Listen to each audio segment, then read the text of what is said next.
Dixon. She is an American Sign Language interpreter, advocate, and educator for the hard of hearing and hearing impaired.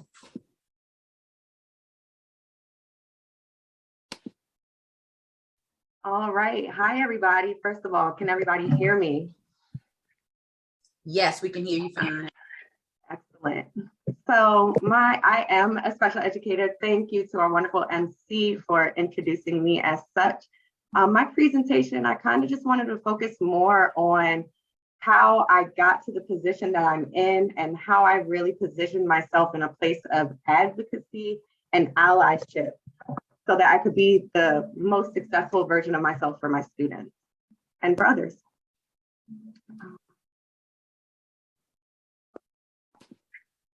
So some quick backgrounds. I was born and raised in Baltimore, Maryland. I currently live in Baltimore City. I graduated from UMBC, that's the University of Maryland, Baltimore County, in 2016 with my bachelor's degree in environmental studies. I am a board member of the Black Empowerment Foundation. It is a nonprofit that was founded by my friends and I. I'm a mom of an exuberant 3-year-old toddler. I'm currently attending Goucher College, where I am attaining a dual master's degree in environmental studies, in special education and elementary education. And as I've already stated, I'm a special educator specifically for the deaf and hard of hearing population for Baltimore City public school systems. So I'm taking it all the way back to my beginnings and really just want to discuss my source of inspiration and how my family really primed and prepped me to be able to understand, accept, and view other perspectives of life, because we all know everybody lives a different type of life. We all come from different backgrounds and upbringings. So my mom and dad, they're actually deaf. So that makes me a coda. I am a child of a deaf adult. And when it comes to everything that I do in my life, I really just take pride in how my parents attained success, and seeing them do it just really emphasized for me that I would be able to do anything I put my mind to. My dad, he actually was not born deaf. He became deaf at a very young age, and he lived in Baltimore City. He was born in Baltimore City and went to school through the Baltimore City public school systems initially.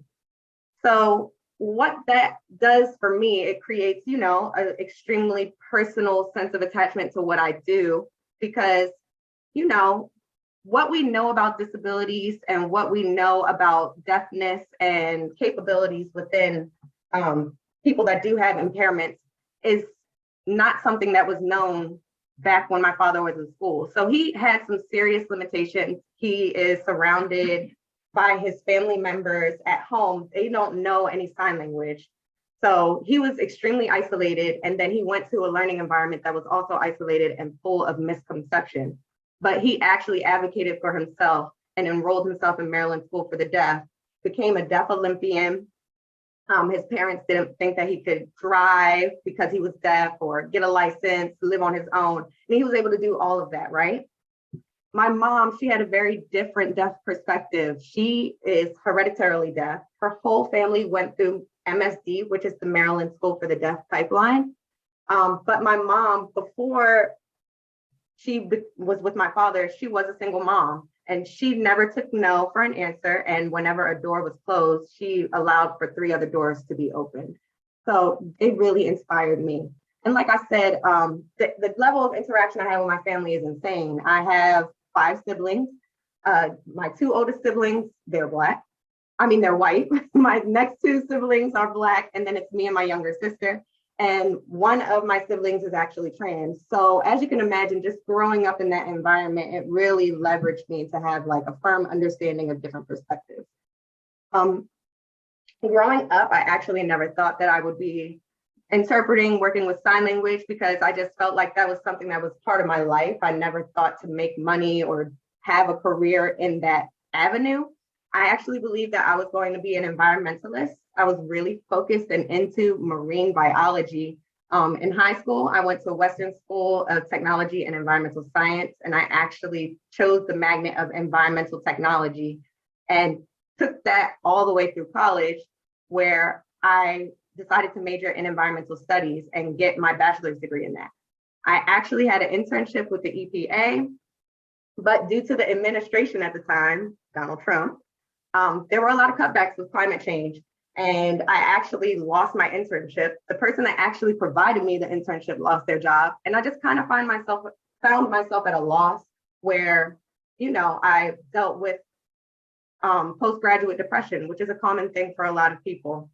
So I was trying to figure out my place in life. I didn't really know where to go. And during that time was where the Baltimore riots came about, and my friends, they really focused on, hey, how can we help the Black community? So that's where we came up with the Black Empowerment Foundation, and really just created a mastermind group where we could talk about financial literacy within the Black community, mental health awareness, education opportunities, finding resources for our unhoused neighbors, and really just wanted to uplift the Black community. So that's when I really started to think about advocacy, and not just in the Black community, but in the deaf community. I actually created a resource for the Black and deaf community. They were called unarmed cards, because, as you know, there was a lot of police brutality, and still is, within the Black community. And I just thought about people being pulled over, and if they are nonverbal, how are they going to be able to communicate that they are not a threat? So these cards, they say, I'm unarmed, and I'm unarmed, I'm nonverbal, and I'm reaching for my license and registration, so they can be handed to police officers, so that way they can communicate their needs, right? So as I fostered this stronger sense of advocacy, and really was just being supported by my friends throughout this depression of not really knowing where I want to go, because my dream career just didn't seem like it was coming to me. My boyfriend really supported me throughout this, and really just took me back to, hey, why don't you interpret? You can help deaf people because you're creating an access to communication, you're reducing barriers. So I started freelance interpreting. And while I was interpreting, me and my boyfriend, we found out that I was having a child, right? So it just really pushed me even further and pushed my drive to be able to find a way when there was no way, or so it seemed. So as I was interpreting, that actually pushed me into where I am now, because I ended up interpreting at a middle school in Baltimore City Public Schools. And the teacher there just really noticed the connection and interaction I had with the students. So she made the suggestion of going into education. So I started my career as an aide to a retiring deaf and hard of hearing teacher. And my sole focus at that time was really teaching ASL skills to my students. A lot of my students come from the same positions that my father did. They are the only deaf people in their family. They had limited ASL experience, and a lot of their sign language is like a lot more home sign. So I just wanted to be able to teach them that they can have language, and really just show them that they don't have to be as isolated as it seems. They have people that are looking out for them. And in the following year, I was promoted to a teacher, which is unusual, but it happened. And it was one of the best things that happened to me. And through that, I'm now pursuing my dual master's degree at Goucher College, so I can really be informed on all of my teaching strategies and techniques. Whenever I'm teaching my students, my main goals is to advocate and to teach them advocacy. Whenever my students have a need, I'm one of the first people there to be very vocal, because this is a very personal thing for me. So if my students need an interpreter, there's never a hesitation, they're gonna have an interpreter, even if people don't understand it, right? I've been approached where it was like, are your students deaf enough for an interpreter? Deaf is deaf, and no matter the level of hearing, they need an interpreter. I also think it's important to show them representation. My parents are deaf. I'm very tied into the deaf community, and I want them to see different people that are successful that look like them, right? And I want to just inspire them to be better citizens of the world by showing them all of these different experiences and taking them out of a limited mindset that they may experience in their households. I'm gearing them to be receptive of other cultures, right? So why is what I do important? So there are a lot of issues with the education system. That's no surprise, and specifically within inner cities and with minority children. So one of the major problems is misrepresentation. Children of color are 40% more likely to be diagnosed with a disability. It's because of people coming in and not being aware of the people that they're serving or understanding the cultural background and the misconceptions that come with that. And the frustrations that a child of color may face may come off as, oh, this is a behavioral issue. So that contributes to a lot of the increased individualized education plans or behavioral intervention plans. Disciplinary action is also a very controversial subject, especially within minority communities. So Black students who make up 16% of enrollment, we know Black is minority in the United States. So there's automatically going to be less of a population. And although that is the case, Black students account for 40% of suspensions nationally. And once again, it's because of the misconceptions that come culturally when you have people that do not look like or have not grown up in environments that they are teaching in. The disciplinary action and misrepresentation feed each other, right? Because if you have students that have problems already and aren't getting the needs that are being met, and you're taking them out of an educational setting, they're not learning. They're not learning at a rate where they should be. And it just puts them back into the pipeline of being diagnosed with a disability when really that's not what they need. They have simple needs that need to be addressed that aren't being addressed. So where I step in is, I feel like the major solution for these problems is connections. Students are more likely to succeed if they're taught by someone who looks like them and has similar experiences as them. So I'm Black. I work in Baltimore City. I serve Black students, and I'm a CODA. I'm a child of a deaf adult. So I'm intimately connected to the deaf experience. And I can also bring in people and pivot deaf people into a situation where they can also help deaf children be successful. And teacher-student relationships are just as important as teacher-parent relationships. So yes, it's important to connect with your students, and you have to, having the same experience and looking like your students is going to create a connection, but also with a parent. If you as a teacher have resources that you want to provide to your parents, it's easier for a parent to relate and communicate with people that look like them. If a parent needs something, they're more willing to share their needs with you when they feel like they can connect with you.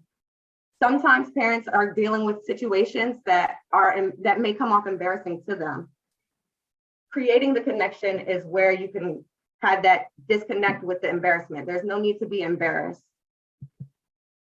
So with all of my background and all my information, it really is just my goal to be able to spread awareness, create solutions, and inspire others, especially awareness for students in minority situations and for deaf students. And it's my goal to be able to create connections between the built environment, minorities, and education. And it's just become a full circle moment for me because I have my degree in environmental studies.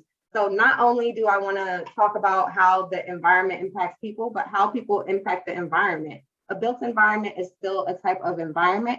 And we know that in inner cities, children are impacted by this built environment. And I want to see how these impact, and just a lot of impact, but I want to see how that impacts their ability to receive education and just learn and, change the world around them. And that's all I have. So I hope that you enjoyed everything that I had to say.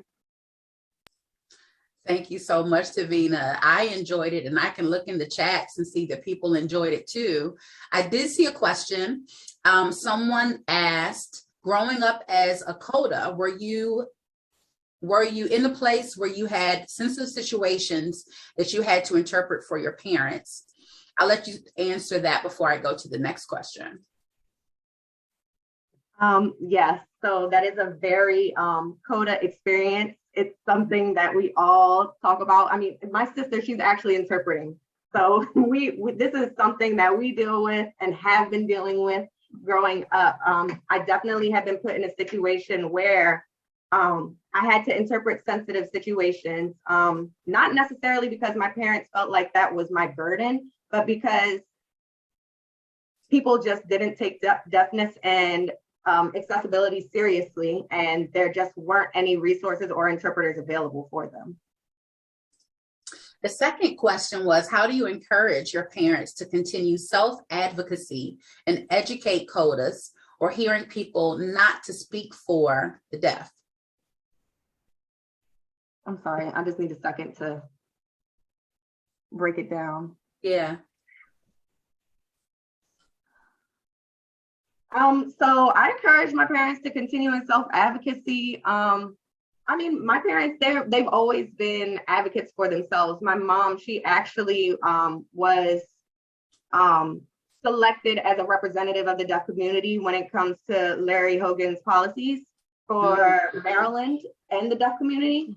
So she's always been like a very vocal advocate for, you know, being deaf. She never, whenever we were out, one of my memories that come to mind is that when people looked at us while we were signing, she would turn back. My mom wears hearing aids and she would be like, I'm deaf. Like, I'm deaf. What's the problem? I'm just the same as you.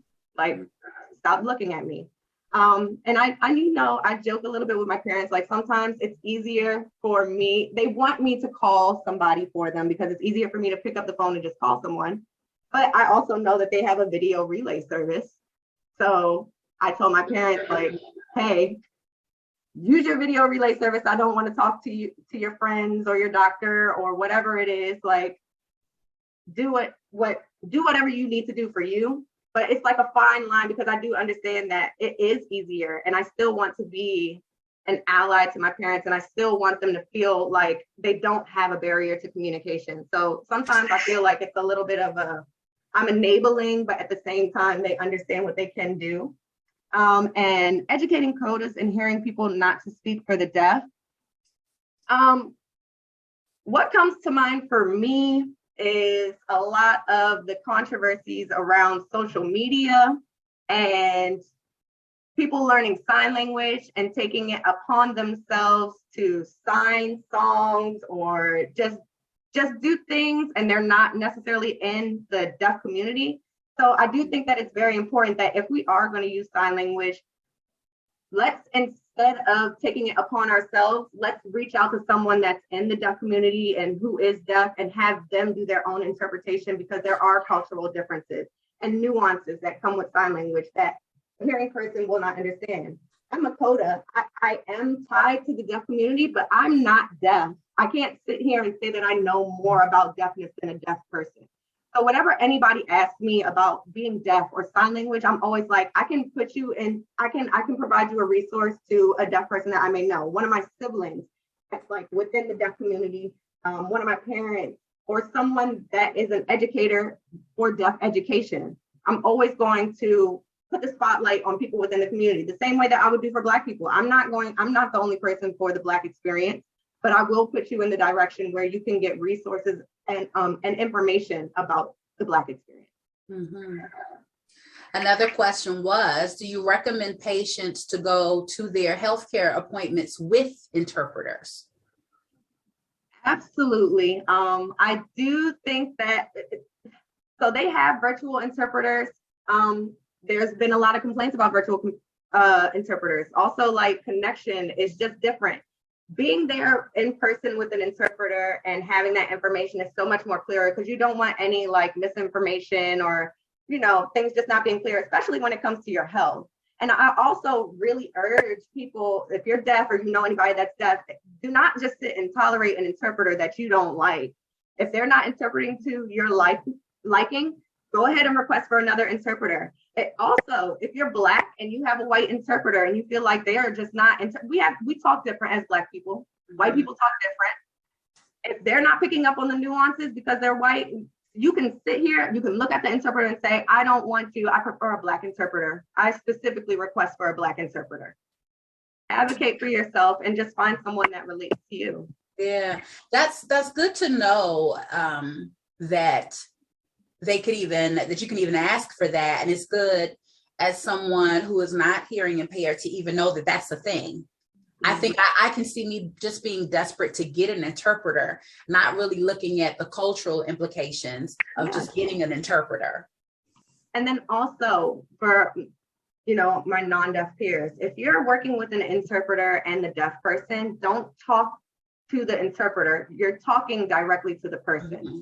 Just look directly at them. The interpreter will communicate with the deaf person, but it just looks like you're not talking to them. It's just really poor, like, social manners. Yeah. Yeah. And I can see me doing something like that out of anxiety and ignorance, really, not knowing, not being in the practice. Yeah. Thank you so much, DeVenna. This has been really informative. I know we're always talking about representation as far as how we look, but we don't spend a lot of time discussing representation and how we function, how we operate, how we take in information and output information. So this has been really, really helpful. Ms. DeVenna Dixon, American Sign Language interpreter, advocate, and educator for the hard of hearing and hearing impaired. Thank you again.